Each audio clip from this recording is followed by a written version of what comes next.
and acts like TSH. That hypothyroidic condition is referred to as Graves' disease. You understand me? So it's not that something's wrong with your thyroid gland. It's that something's wrong with your immune system, and you're making antibodies that look similar to TSH. So they're going to stimulate more T3 and T4, and you're going to have a hyperthyroidic event. Those cells could ultimately become tumorous. You probably have to remove the thyroid in its entirety. You understand that? You'll get what they call hot and cold nodules, and there'll be an increased risk for cancer of the thyroid. So you'd have to remove it and try to keep the parathyroids in there, right? So you can imagine if you weren't a doctor that knew that parathyroids were on the back of the thyroid gland, you'd remove the whole thyroid gland and the parathyroids would come with it, and then you wonder why they have issues with their calcium. And then, of course, with other issues like epilepsy, right? Why epilepsy? Why epilepsy? Why did I just go straight to epilepsy? Because calcium is a key contributor to the release of neurotransmitters in the brain, because it's exocytosis. And that's what neurons do. So if you can't control your calcium levels, your brain is going to be off. And that's more than likely the reason why either that or you're coming in because you got problems with your heart. So what does that mean? That means heart needs calcium? Yeah, it needs it as an ion for electrical activity. It also needs it for muscle contraction. You guys should already know that because you did muscle contraction. You did skeletal muscle contraction. You know calcium is the link between the electrical event and the mechanical event. Yes? And you see how important calcium is? That's why you have an independent set of endocrine organs. The thyroid and the parathyroid glands controlling calcium levels. Okay? So, in this hyperthyroid patient, they're going to come in and they're going to be tested, and they'll have the autoimmune antibody production. That antibody actually looks like TSH, acts like TSH, and will tell the thyroid to produce excess T3 and T4. Okay? And that's called Graves' disease. That particular type of hypothyroidism is referred to as Graves' disease. Okay? Now, I can have the opposite, a hypothyroidic condition. So if I don't produce enough T3 or T4, okay? A lot of times the reason why is because I have another autoimmune disease that's attacking the follicles themselves and destroying them. What happens with this patient has what we call Hashimoto's thyroiditis. Their thyroid could also swell as T cells infiltrate into the gland. They'll start to destroy the thyroid. These particles, these TBG particles and iodinated tyrosine molecules, they start getting released out, and that will kind of give them a thyroid storm where they'll get, tachycardia, a little bit of tachycardia will go away, a little bit of tachycardia will go away. Meanwhile, what's happening is the thyroid will swell. You'll see inflammation. You'll see what we call the typical goiter, and then over time they'll lose their gland completely. The cell will destroy it. The T cells will destroy it completely. The autoimmune system will destroy the thyroid completely, and they'll become hypothyroid. You understand? By nature, hypothyroid. So what do you give them? You give them T3 and T4. For the person that has this type, you have to ableate, destroy the thyroid, and then give them the thyroid stuff. Right? Then give them the hormone, the tyrosine molecule.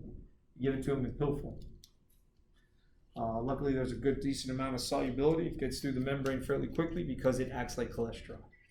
So you can take it into the diet, and if formulated properly, it gets in and it gets absorbed, and you can use it.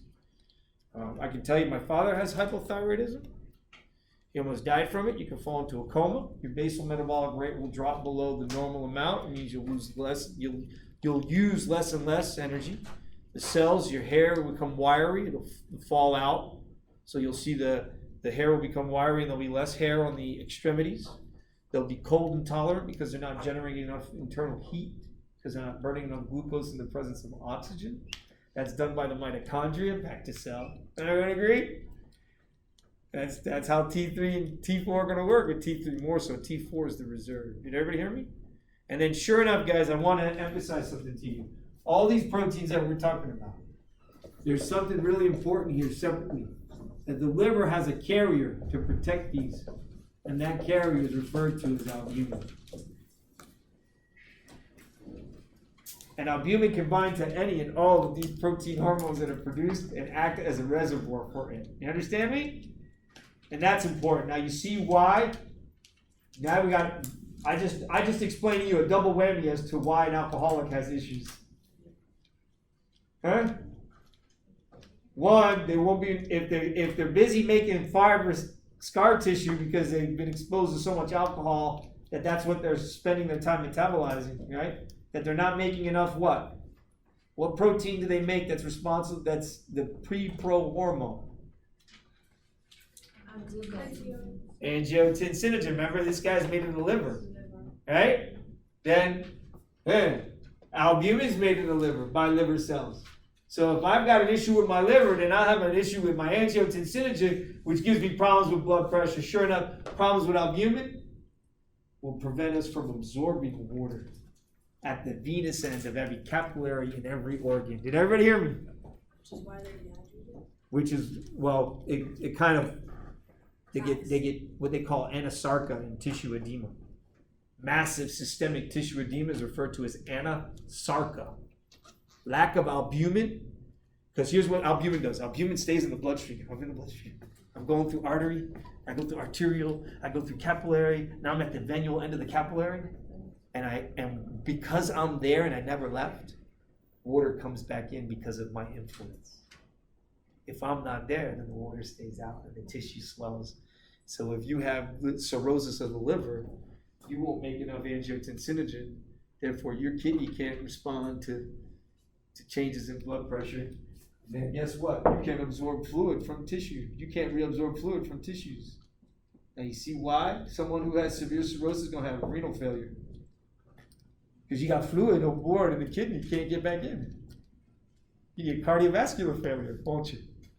Because lack of fluid will go to the heart can't pump out. You'll get what? Brain failure. Because lack of fluid from the heart being pumped out doesn't get to the brain. Make sense, guys? So go on and keep drinking. Go ahead, encourage that alcoholic to keep drinking.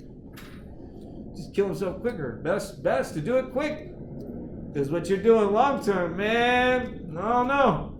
I'm not buying into any of it. I have a student who's bought me several bottles of alcohol and given it to me as gifts, right? And they're still sitting on my desk. I give them as presents to other people. I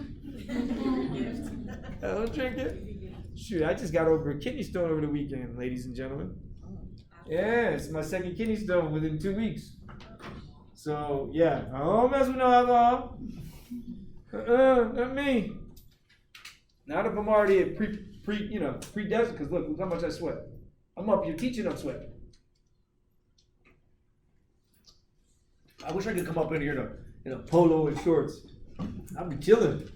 Come up in here wearing my Vans looking like a true Californian, right? All right. Any questions on this? Any questions on this one? So you got Graves' disease, and then you got this other one called Hashimoto's thyroiditis. Yeah? All right, now let's go to growth hormone. Now this is key. Now we got to understand this now.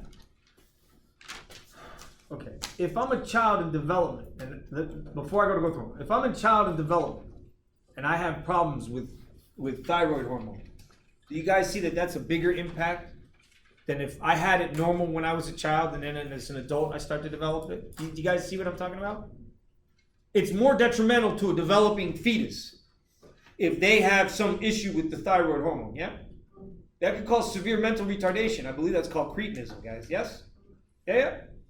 Everybody see what I'm talking about? So now we got to think.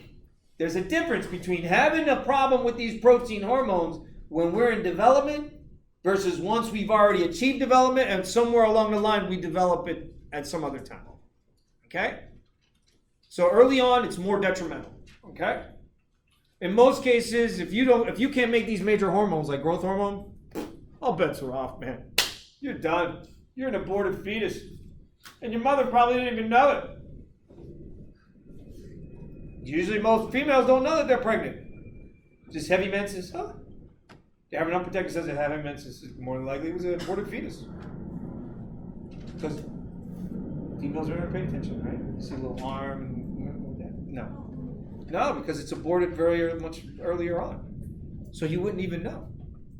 Most of these genetic anomalies that would occur with these issues, you wouldn't know. It'll just be an aborted fetus.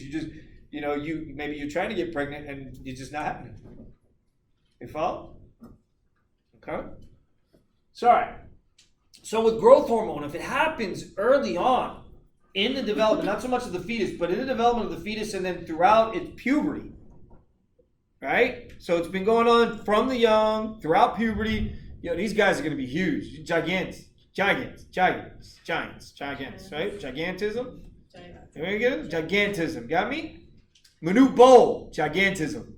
His son, gigantism. His whole tribe of Africans from that region, don't ask me why, gigantism. You understand?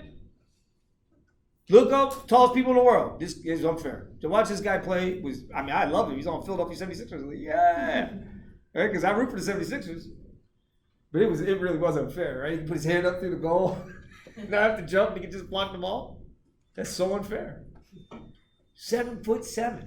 Now I can tell you that he wasn't going to live long anyway. Because somebody that tall jumping around is going to destroy their knees. They're going to have problems with their heart. They're going to have problems with their liver. They're going to have problems with their kidney. Humans aren't meant to be that long. It's just not normal. All right? LeBron James, he's a little bit, he's not quite there. So that's where you get this whole stretch. Sure enough, the majority of people have microadenomas. This is what gives us variation in height. All right? Those who have macroadenomas, well, then you're shit out of luck, right? You got brain cancer. Nothing I can do for you. In the anterior pituitary gland. You understand? Most of them are incidental anomas. We all walking around with these little microadenomas inside the anterior pituitary gland. They don't cause any disease. It won't kill you. You will probably wind up dying. If you lived to 95, you're gonna get 95% of us are gonna get prostate cancer. All right. So there's no way to really avoid that one. Okay, you better bite that bullet right now. All right. So it is what it is. Something's gonna get us. That's what I said, man. I'm just tiptoeing around in the garden, right? I'm just waiting for my time to get taken, right? That's what we all are. We're just tiptoeing in the garden. We don't even realize it. All right.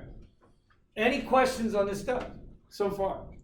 So if it's growth hormone that's in excess in the child, it's going to be gigantism.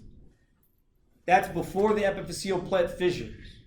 Before it seals shut and becomes bone. You understand? That's why they're so big. Because the zones of growth, they respond. They give them really long bones and everything is proportional. All right? People like LeBron James, everything's proportional. Yeah? But then if you're an adult and your bones have already fused at those lines, then it's gonna result in disproportionate bone growth. You understand? Where the trunk, not the same, so it'd be a short trunk with really long extremities, and then you know what they'll complain with? Their shoe size is getting bigger. Where they live up north and they're wearing gloves, and it seems like from year to year the glove size is getting bigger.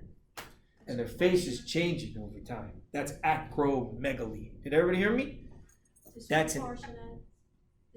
disproportionate. What? It's disproportionate bone.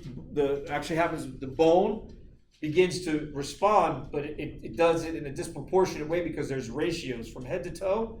There's ratios. This is how we can find one bone on a human from a human fossil record. We can find one bone. We can recreate the whole freaking skeletal system. From one bone, one piece of bone. We can recreate the bone, and then from that bone, we have ratios with which we can recreate the whole skeletal system. What was the disease called? That's called acromegaly. So when there's too much growth hormone once, they've reached adulthood, they were normal, and then they got this problem, acromegaly. Okay? Acro, I think of Acropolis. You know what the Acropolis is in Rome? Right? So the Acropolis, so acromegaly. Megaly means large. Megaly. Megaly. Acromegaly. All right? Any other questions so far? If it's too little, then we're gonna call that pituitary dwarfism. Everybody hear me? Pituitary dwarfism. Here, with the POMC, there's a couple of them. Look them up. One's called Cushing's disease, right? There's Cushing syndrome, Cushing's disease, and then there's Addison's disease, which is what John F. Kennedy had problems with. Okay, John F. Kennedy had Addison's. So we'll talk more about estrogen and testosterone when we get there. The interesting thing is that your ZR is really what keeps you alive with those hormones that you need until you hit puberty and our gonads come online. So either testicles begin to produce large amounts of testosterone, and we hit spikes and then plateau, and then we pretty much plateau for almost forever. I mean, we curtail our amount of testosterone, but we make sperm forever, right? We can be 95 and father children, right? As long as you can get it out of us, right? So, whereas females, you're only born, you got 5 million when you're conceived. By the time you're actually delivered, right? Then it goes from 5 million eggs in the gonad, potential eggs in the gonad, to 500,000, and then it goes from 500,000 when you hit puberty to 500. So by the time you hit puberty, your eggs have just been exponentially cut down. So then you hit puberty, you got 500 eggs, you release once a month. That's approximately 40 years, right? 12 eggs a year is 40 years. That's all you got. After that, no more eggs, right? And during that time, your estrogen levels will go up and down, up and down, up and down, up and down every month, right? We'll get back to that when we get into repro. We're on track. We talked about cirrhosis of the liver. Oh, there's another one. So the adrenal medulla. If the adrenal medulla is cancerous, there's a disease called pheochromocytoma. P-H-E-O, pheochromocytoma. Pheochromocytoma. And it's a tumor of the adrenal medulla chromatin cells. So what would you expect to see, guys? What would you expect to see? It's a tumor of the adrenal medulla. The chromatin cells of the adrenal medulla, which I told you were undifferentiated, postganglionic, sympathetic neurons that secrete epinephrine and norepinephrine, more so epinephrine in the bloodstream. So if it's a tumor cell, then what's it going to be doing? It's going to be growing and producing large amounts. And what does that affect on the body? Will I feel anxious? Yes. Will my heart be racing? Will I be sweating? I'll be in a flight or fight response, won't I? So I'll be anxious, won't I? Good for athletes. I'll be anxious. But that's the fight or flight response. It would be good for athletes, but this thing keeps eluding until you burn yourself out. Separately, something that you're going to learn when if you have read the chapter, that you can get this when there's too much keys out there and you're doing too much physiological effect on me, as a cell, I start to shut down and then I down-regulate my receptors.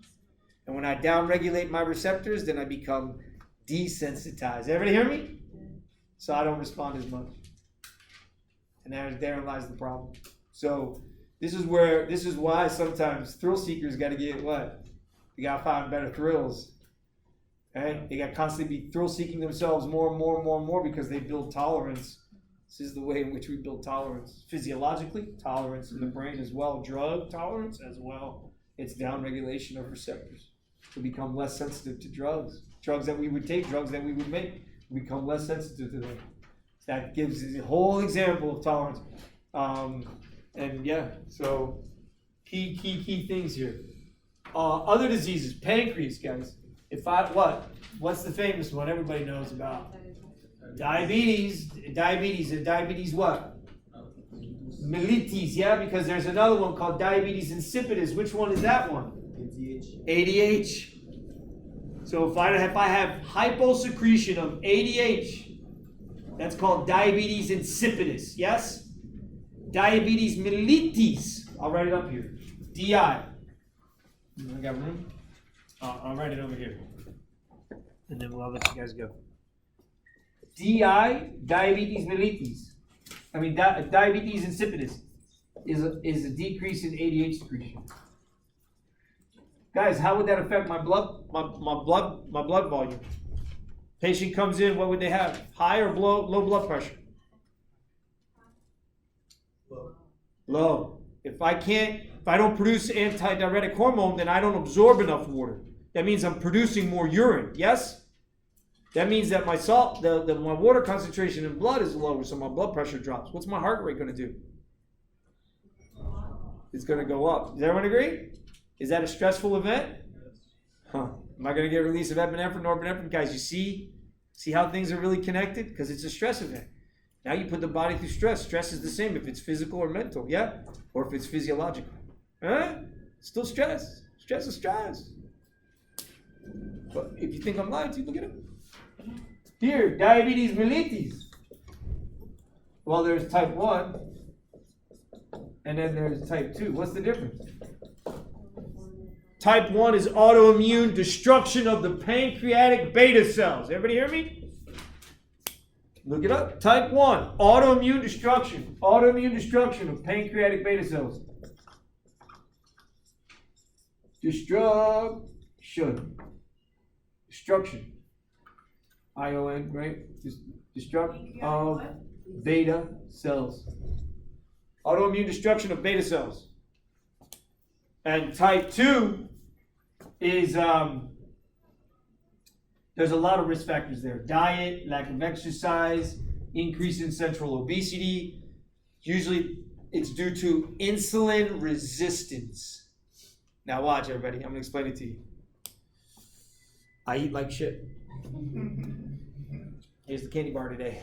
I ate 1 candy bar. But I like 2-3 candy bars a day. I eat another candy bar. So that's 3 candy bars a day now. Let's add that up over years. Every candy bar that I eat, what happens? Simple sugars. When the simple sugars move into the bloodstream, pancreas will respond. Whoo! Insulin spike. Whoo! Insulin spike every time I eat sugar. Whoo! Insulin spike. Now I keep eating. Whoo! Insulin spike. And all I do is I sit in front of my computer all day. No nothing. I'm eating candy bars. 3 candy bars a day. Don't do any kind of exercise. None of that. So what happens over time? I get insulin resistance. The receptor gets downregulated and you're less responsive to insulin even though you're making it. And at some point, sure enough, type 2s will ultimately become type 1. So if I see a 10-year-old with type 2 diabetes, then what's he going to have at 30 or 40? Type 1. He's going to be insulin dependent. Not because his autoimmune system destroyed his beta cells, but because he pooped them out. They just got too pooped out over time, man. That's what happens every time you eat too much sugar. You can poop out you can just, your cells just get tired of producing insulin, man. You done tired me out. I can't do no more work. Understand? Difference between type 1 and type 2 diabetes, guys. All right? I think I've pretty much covered everything that's in the textbook and then some. Any questions? Come see me. Yes, 289 PARL is the Scantron that you will need, guys, and I'll see if I can find a room for us to take it in. Otherwise, we're going to be taking 4 different forms of exams. PARL 289. It's got 100 on the front and 100 on the back. Is it red and like white? It's red? No, it's skinny, but it's got 2 columns for 100 on the front and 100 on the back, so 200 in total questions on it. The reason for that is because at the end of the semester, when you take your final, there'll be about 110 questions, 110, 115 questions, so you have to use the back side. So I figured just buy it now and we'll use it. Instead of having you buy 1 for this class,